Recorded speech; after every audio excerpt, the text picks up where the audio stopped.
Yeah, 100%. Facebook stories is still a bit behind. Nobody really, the attention's not there. Yeah. Everyone's event management here? Yeah. Right? Cool. Maybe just touch on a couple of kind of niches that you guys are into in terms of event management. What kind of lane do you want to get into? If we just kind of go around asking a few people. Not sure? Still thinking about it, eh? Maybe you might have an idea at the end of this class. If you're lucky. Cool. Same? Not sure? You don't want to give up your secret, eh? For the market for yourself.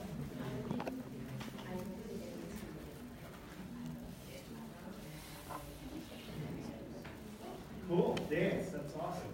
That's awesome. There's anybody interested in like wedding management, that type of stuff? Cool. Corporate events, things like that. Okay, awesome. So I hope that my presentation here brings definitely some value to you. I do come from a social media and digital background, so I think you could probably take away a lot of what I talk about today to event management, whatever niche or vertical that you go into, because definitely this is relevant in all verticals, especially for events. So, how do you create a connection? So, this is the thing, the big misconception is that in social media, in the social media landscape, how do you approach that customer? How do you get in front of them, right? And I like to make the same correlation with how do you create a connection at the bar?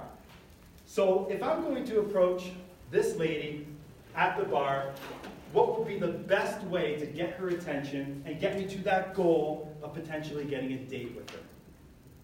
I could go up to her and ask and drop the best pickup line I know. I'm terrible at pickup lines, so it definitely would not work. But even if you're really good at pickup lines and you drop the pickup line on her at the bar, there's a good chance it's not going to work. The approach is get to know her. Ask her what she's drinking. Engage with her. Ask her what she likes to do, her hobbies, all that type of stuff. That might end in a better result for you in getting her to that date, or him. But what most businesses do on social media is they try to go for that quick pickup line. They try to sell you. And all they're doing is just adding to the noise. They're not contributing to the conversation. So what businesses need to do, and especially in events where there is a short timeline on getting those people's attention. I mean, in any sort of event setting, you want to try to get out in front of them months in advance. Not a month in advance. A month's just not enough time because you'd be doing the quick pickup line approach when you're trying to target them on social media. So it's a matter of basically getting to know that audience, being top of mind in whatever niche that you're into. All businesses need to look at social media the same way you would approach that person at the bar. So I'll give you a bit of background on where I come from. So I've been in digital for about 10 years now. I started Fresh Crowd back in January 2016. Just myself doing every sort of thing that was imaginable with social, from Facebook advertising to the content creation to generating those sales and all else in between. Started out, actually, I was living in Japan for years, and I had a rock band in Japan. So it was a very sort of mediocre rock band, I guess. But people would come to our shows, and we had a bit of a following. We did a bit of a tour through Japan, and a lot of that credit goes to the marketing that I was doing behind it on MySpace at the time. Anybody know MySpace? Wow, impressive. Ron does. So, and also Facebook was just emerging in 2007. So Facebook at the time, and I found that I took a liking more to marketing the music than actually performing and making the music. And that was kind of, to myself, sort of the epiphany. That was sort of my calling. Like, this is for me. I love marketing. So that's when I started Fresh Crowd. That was my jam. Like, it was like marketing for small local businesses. And we had the pleasure of working with over 200 businesses in the last few years. So definitely working really well in dozens of different industries. And now we have a team in our Oakville office that's just crushing Facebook ads for businesses. So, no mystery to anybody in this room, but the attention is now in the palm of your hands. People are still paying for TV commercials. People are still paying for flyers. People are still paying for radio. In my opinion, not everybody's opinion, but my opinion, it's overpriced. And social media is still at a point where it's underpriced. The attention there is underpriced. You can pay much less amount to get somebody to watch 50% of a video than you can getting somebody to watch a commercial. You're just paying a lot more for that attention. So be where your customers are, right? You got more than 2 billion monthly active users are on Facebook. 83% of all men, 83% of all women, and 75% of all men are on the platform. 93% of social media advertisers are using their money on Facebook. Who here? Everybody here have a Facebook account? Who doesn't have a Facebook account? Okay, cool. You go on a different platform? Where's your attention? Instagram. You're on Instagram. Okay, that's your main platform? Yeah. Whose favorite platform is Instagram? Wow. Okay. There's some millennials here. Yeah, no, that's no surprise. Everybody knows Instagram's owned by Facebook. So all this type of stuff that we're talking about today, in terms of advertising, you can do that exact same stuff on Instagram. Okay? Anybody prefer Facebook over Instagram? Wow. 2 people. Okay. What's your favorite thing about Facebook? What do you like about Facebook? That I can kind of cater more to my timeline. Like if I don't like something, I can fix it up faster than on Instagram when I click discover and it's everything like my followers have liked, I have to see them. Yeah, okay, I like that. That's interesting. I mean, I personally like Facebook as well. I find the educational aspect to it and the way that they are trying to sell me, the people on that platform trying to sell me, they're very savvy and they know what I like to see. So an actual advertisement for me is not really an advertisement because it's something I'm actually interested in. And you're actually buying something from it, right? I'm more likely to click on it on Facebook than I am on Instagram. Absolutely, 100%. On Instagram, you're just on to the next one, right? And we find that too, even with video views. Video views are typically more expensive on Instagram than they are on Facebook because people just have a tendency to keep on scrolling. So, and then just speaking of that, speaking of video content, what's most important is making sure you capture the attention of your audience within the first 3 seconds. You need to capture that attention in the first 3 seconds. The people that are doing it wrong are the businesses that are splashing a logo at the beginning of their video. Nobody ain't got time for that. We're just going past it, right? So you got to capture the attention in the first 3 seconds. We'll get a little more into the importance of that later on. So the ability to create great content is more art, less science. A lot of people think about, oh, I think this one will work. I think if I put this word here, it's going to work. If I use this call to action button, it's going to work better. It's all about the image, right? You got to capture their attention and stop them from scrolling. Now, anybody familiar with Canva? Cool. Okay, yeah. Anybody in this room could be a graphic designer. Okay? Because now Canva exists. Okay? Oh, sorry. I exposed you. I'm so sorry. So sorry. But it's, you know what? If you have the abilities of Photoshop, spend your time there, do all that kind of ninja stuff. I went to university for graphic design, so that's why I'm I'll show you. So have you played around with Canva? Yeah. What are your thoughts on it? It's anybody can be a graphic designer. That's why I'm a little like offended by it. But Yeah? it's good. It's really good. Anybody in their own, like anybody, a graphic designer, Yeah. a good one for that one, you Yeah. know what I mean? But anybody, it makes it very easy because there's templates in Canva that you can pull and draw from, and they're very simple and easy to pump out really quick.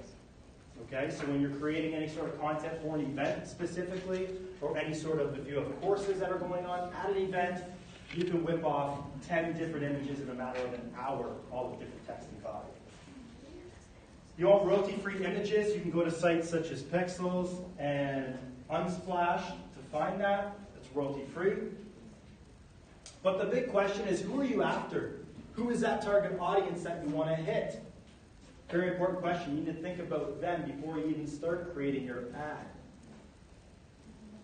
And now you got to start thinking about that customer avatar.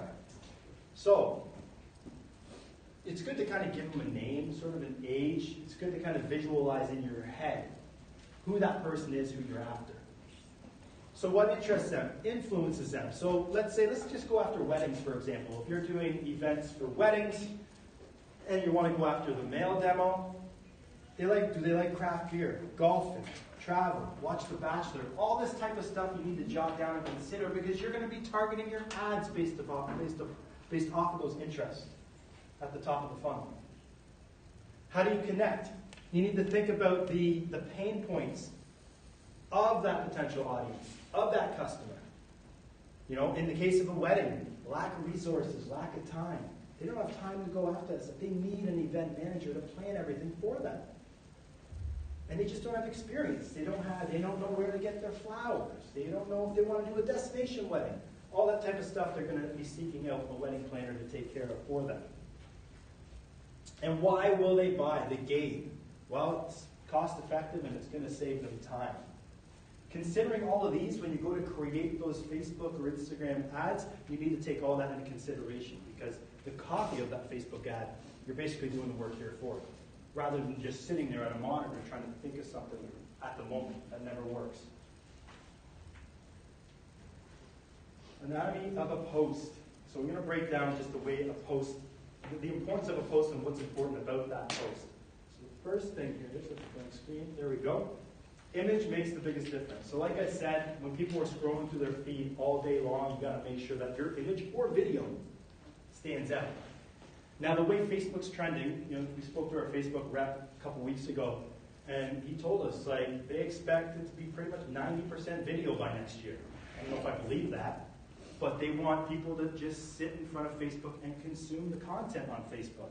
What's actually happening right now is people are spending literally like maybe 5 to 10 seconds, 30 seconds maybe on a Facebook video, and then they're on to the next one. Because people's habits are not sitting there to consume a lot of Facebook content. They're going to YouTube for that. Okay? So it's very important to be able to, whatever it is that you're trying to get in front of them, 30 seconds to a minute is what we recommend. If you have a video that's 5 minutes long, there's some pretty cool stuff you can do with that in terms of custom audiences. But really, just to keep that attention and to get people watching 95% of the video, it's good to keep it between 30 seconds to a minute. Second most important thing is a text. So in this case here, you got to make sure that you're hitting those pain points. It's resonating with the audience. You know, one thing you do want to do is test long tail for short tail content. Short tail content, sometimes it works better than the long tail. It all just depends on what you're trying to sell and what you're trying to get across. One thing that always works is the 3 perks, specifically about your event. Why should people attend?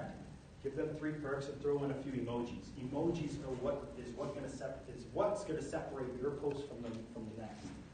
So using emojis is super key. Now the call to action.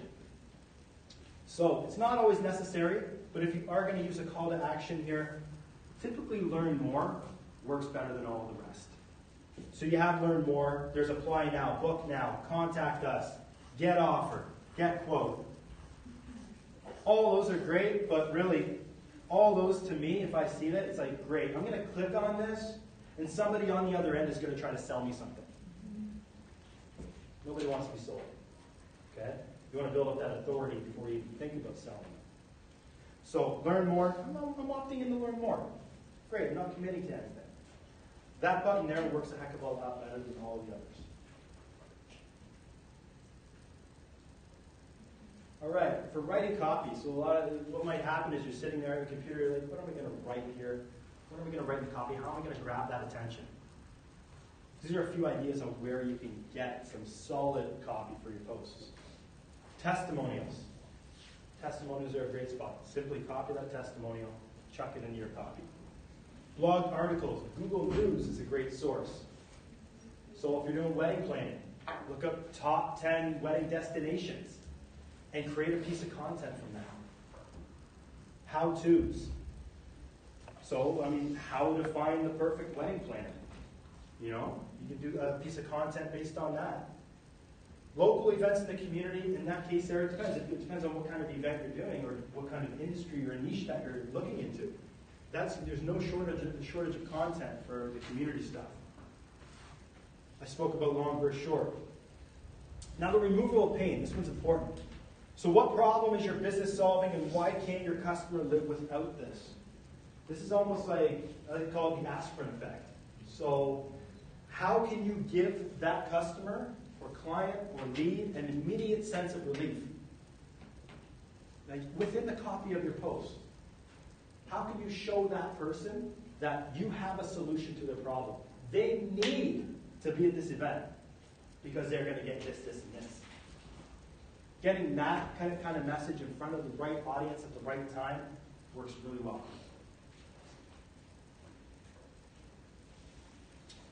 At Espresso, this is a great source. So if you're thinking of ideas, I heard a quote one time, good artists copy, great artists steal.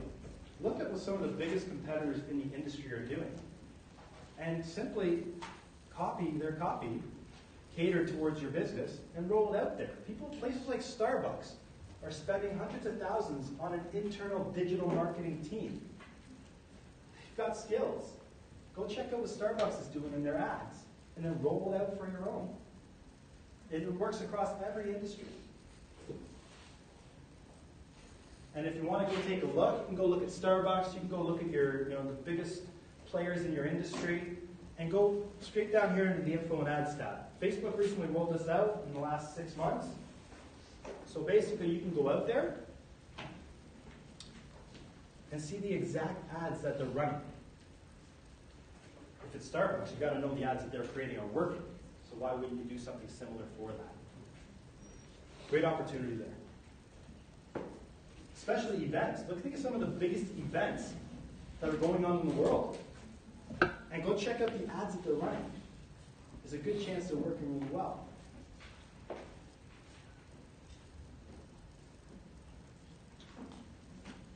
Anybody ever seen a chat bot, a messenger bot? Anybody seen those before?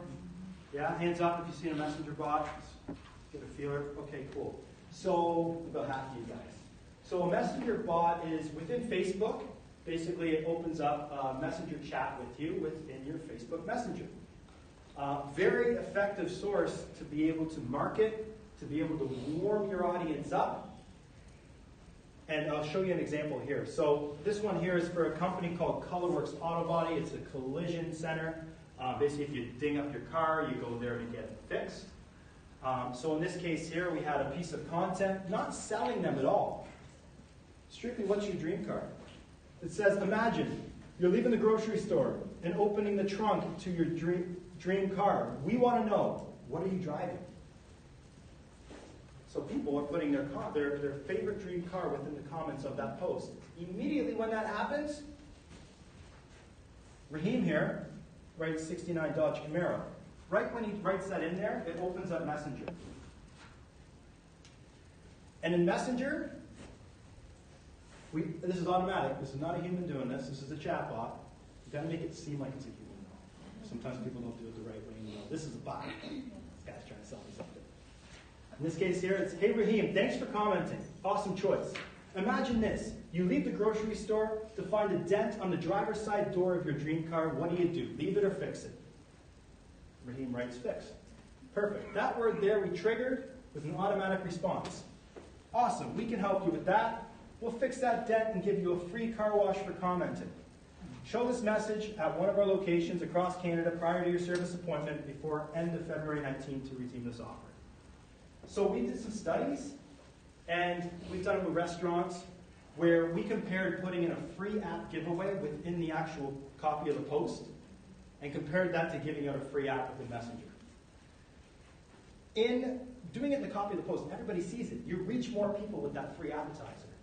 But nobody comes in to get it. Nobody.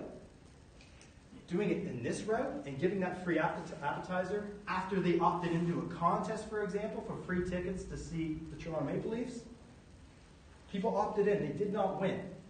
We hit them up with a messenger chatbot telling them, hey, sorry you didn't win, but thank you for commenting. We're going to give you a free appetizer for doing so. Everybody came in for it. Over 200 people came in for a free appetizer when we did it that way. Comparing that to maybe a dozen the other way. And a lot of that has to do with the fact people are doing some work. They're opting in. They're communicating. It's humanizing the whole social experience. It's not just an ad in your face. That's the key. So if you can get people over to Messenger, where you can nurture those subscribers, it's a much easier conversation. It's much easier to get them over to that page, to that event page, to that ticket page, Eventbrite page. It's so much easier when you can have that dialogue within Facebook Messenger. Now this one here, this is specific to event marketing, okay? So let's say you're running an event show in Toronto.